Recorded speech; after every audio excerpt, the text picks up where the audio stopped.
A ver, ¿alguna vez se han puesto a pensar cómo le hace una empresa familiar o una de esas startups súper innovadoras para llegar a cotizar en la bolsa junto a los gigantes? Pues no es nomás de aventarse ya. La verdad es que hay un camino bien estructurado, casi como una escalera, diseñado para que las empresas vayan creciendo paso a pasito. Y justo de ese camino vamos a hablar hoy. Miren, esta es nuestra ruta. Primero, vamos a ver el panorama completo. Luego, nos vamos a ir escalón por escalón. Primero la SAPI, luego la SAPI y al final la SAF. Después, las comparamos para que quede todo súper claro y cerramos explicando por qué este mecanismo es tan, pero tan importante para la economía de México. Bueno, pues vámonos por partes. Para entender bien cómo una empresa llega a la bolsa, hay que empezar con la pregunta del millón. Pues fíjense que la respuesta, aquí en México, está en la Ley del Mercado de Valores, la famosa LMB. Y lo interesante es que esta ley no solo pone las reglas para las empresas que ya son públicas, sino que de hecho crea un caminito, una ruta progresiva para que las empresas privadas puedan, eventualmente, conseguir financiamiento del gran público inversionista. Y esta de aquí es la famosa escalera de crecimiento. Son tres figuras legales que marcan toda la evolución. Se empieza como una SAPI, que es totalmente privada. De ahí se pasa a una SAPIB, que es el puente, la transición. Y la meta final es convertirse en una SAF, una empresa pública en toda regla. Cada paso implica más responsabilidades, claro, pero también abre la puerta a muchísimas más oportunidades. Muy bien, ahora sí, vamos a desmenuzar el primer escalón, que es el punto de partida para muchísimos proyectos que hoy son enormes. La SAPI. La SAPI, o Sociedad Anónima Promotora de Inversión, es como el traje a la medida para las empresas que van empezando. Pensemos en startups, empresas familiares que ya buscan expandirse o cualquier negocio que necesite lana de fondos de capital de riesgo, o sea, venture capital, o de inversionistas privados. Imagínense que una SAPI es como un invernadero. Un ambiente protegido, controlado, perfecto para crecer. Como no cotiza en bolsa, la flexibilidad es total. Los socios pueden hacer y deshacer, crear estatutos súper específicos, pactar derechos especiales, diferentes tipos de acciones. Es el entorno ideal para fortalecerse sin la presión diaria del mercado público.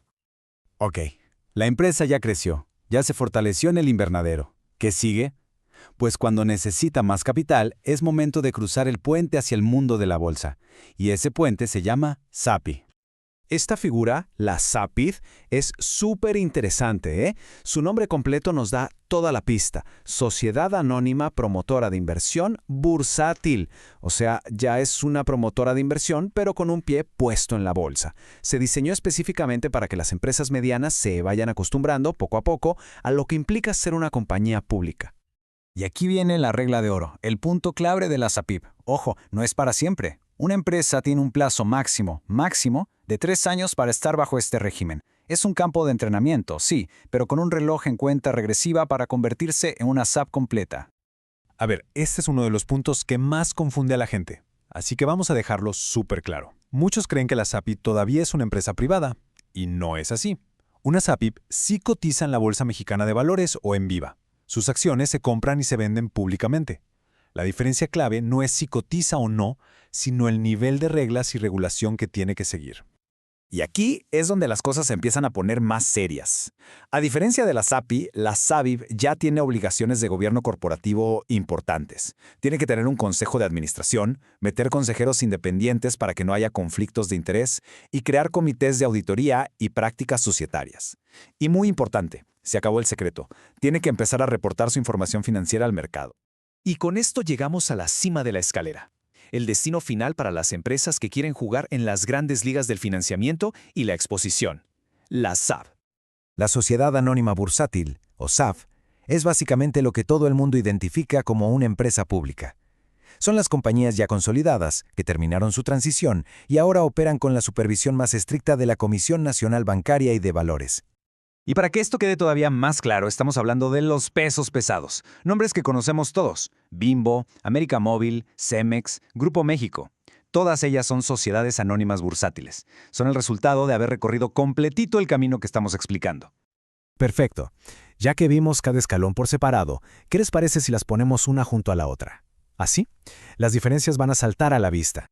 Miren, esta tabla lo resume todo de maravilla. Vean la progresión, es clarísima. La SAPI es privada, no cotiza. La SAPI y la SAB sí cotizan, pero fíjense cómo cambia el nivel de supervisión de la CNBV. La exigencia de consejeros independientes, que en una SAB tiene que ser de por lo menos el 25% de todo el consejo, y la cantidad de información que tienen que revelar. Todo va para arriba. Y si lo vemos en una gráfica, la idea es todavía más simple. La carga regulatoria crece y crece. Se empieza en un nivel bajito y súper flexible con la SAPI, se sube a un nivel intermedio con la SAPIV y se llega a la cima con un nivel de cumplimiento altísimo y muy estricto con la SAB. Y claro, esto nos lleva directo a la consecuencia lógica. Porque ¿qué pasa cuando hay más regulación? Pues que hay más costos. Cumplir con todos los reportes, las auditorías, los comités, los controles, todo lo que pide ser una SAB cuesta y puede costar millones de pesos al año. La ventaja es que ese costo se va asumiendo gradualmente gracias a la etapa de la SABE. Entonces, después de ver todo este mecanismo, la pregunta es, ¿y esto para qué? O sea, ¿por qué es importante tener esta escalera corporativa? ¿Cuál es el chiste?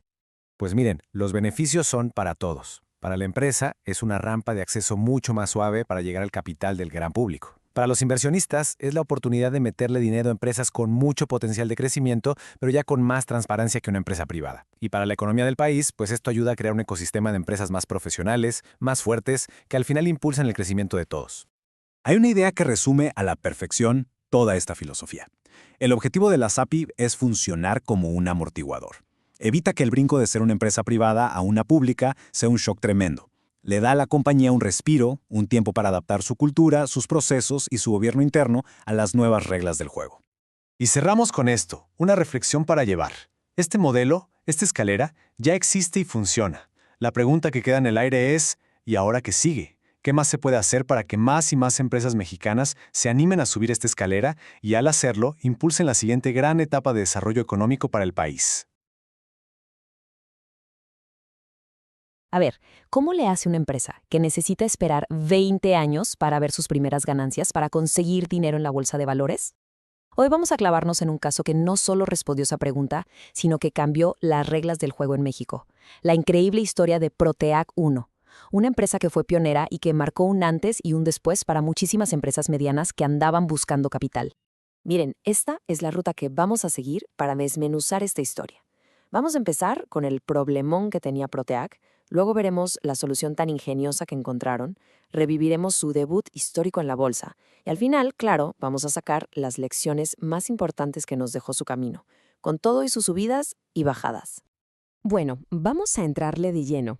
Y es que para entender por qué la solución fue tan buena, primero hay que entender el tamaño del problema.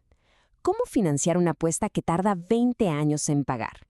Esa era la pregunta del millón para Proteac 1.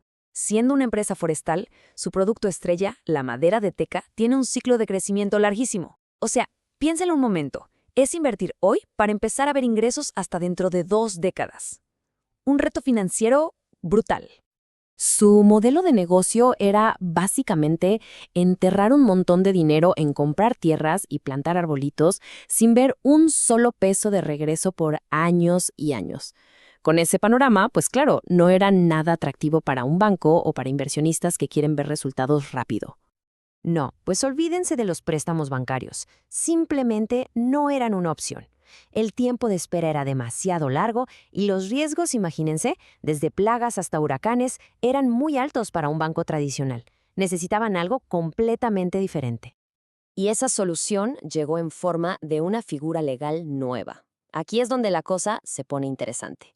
Vamos a ver cómo esta nueva estructura, la SAPI, le abrió una puerta a Protec que parecía imposible de abrir. La SAPI se creó justo para eso, para ser una especie de puente, un trampolín para que las empresas medianas pudieran brincar a las grandes ligas de la bolsa de valores. Es que el contraste es clarísimo. Mientras que el camino tradicional para entrar a la bolsa, conocido como SAB, era casi imposible, con requisitos súper estrictos y costos por las nubes, el modelo SAPI llegó como una alternativa mucho más flexible, una puerta abierta para que las empresas en crecimiento pudieran conseguir capital. Y esto nos lleva al momento que lo cambió todo. La decisión de Proteac de ser la primera empresa en México en listarse en la bolsa como una SAPIB. Estaban a punto de hacer historia. Esta línea de tiempo lo muestra perfecto. Todo se alineó.